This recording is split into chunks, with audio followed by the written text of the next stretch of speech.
A lot of things are happening and I have no time to cover them all in a video. That's why I've been mostly updating the community section, which is much easier and less time consuming. So please check the community section of this channel for regular updates. Still, I wanted to make this quick video to talk about something that affects us all in Europe, the ascension of Nazism and pure fascism in the European Union.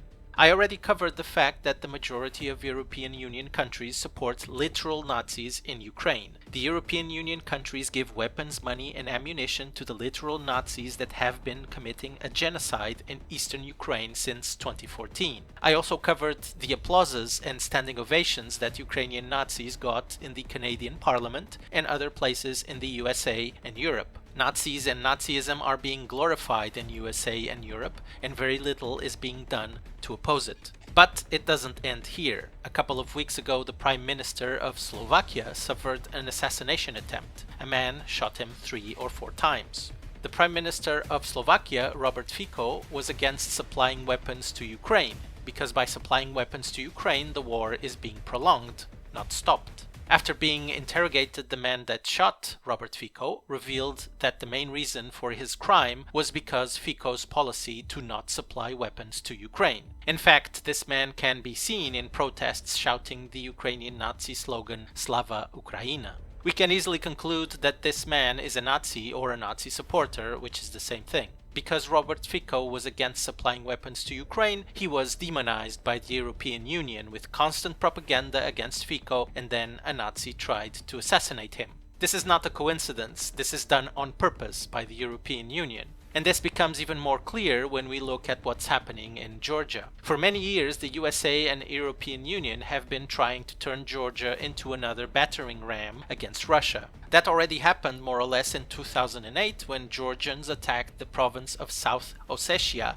and Russia came to its rescue. The conflict between Russia and Georgia lasted for 5 days. Russian forces took quick control of the situation and came very close to the capital of Georgia, at which point a settlement was reached to stop the conflict. Once more, and just like what happened in Ukraine, Georgia and its pro-Western government at the time was pushed to provoke Russia and force it to take military action. Today, the government in Georgia is quite different and is trying to pass a law that will make any foreign funding and interference in Georgia to be public knowledge. In effect, a foreign agent law that requires any foreign funding to be disclosed. And why is this important? Because both the USA and European Union fund several companies and NGOs to essentially provoke chaos and disorder in countries like Georgia if they don't do what the USA and EU want. The USA, for example, uses the NED, National Endowment for Democracy, to fund companies and NGOs to create protests and terrorist acts in other countries. In Europe, this is mostly done by George Soros' Open Society Foundation. USA and European Union interfere directly in other countries' affairs by means of these organizations and foundations, but because this is done in the background, the vast majority of people don't know about it. With this law in effect in Georgia, any foreign interference and funding will be public knowledge. Everyone will be able to know who is creating chaos in Georgia.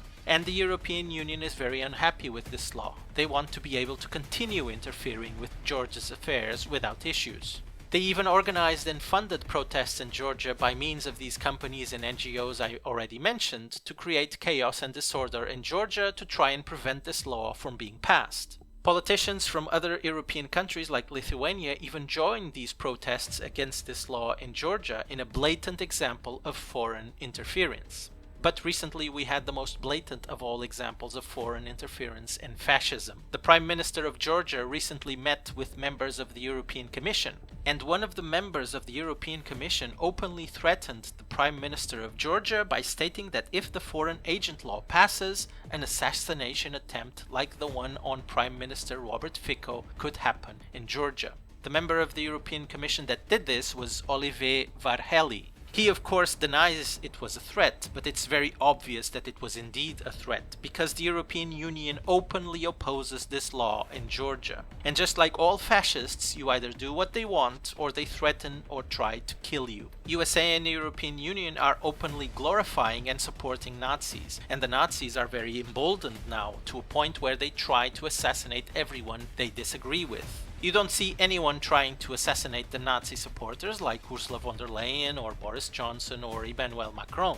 The assassination attempts only happen against those that want the war in Ukraine to end, or that are openly against Nazis. Furthermore, despite being against the foreign agent law in Georgia, the European Union and Ursula von der Leyen in particular want to create a foreign agent law for EU countries. The threat of disinformation and foreign interference is more serious than ever.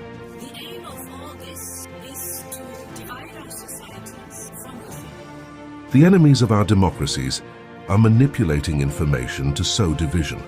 So we must step up our action with a European democracy shield. An ambitious European project that focuses on the biggest threats from foreign interference and manipulation. This new structure will track down information manipulation and coordinate with national agencies.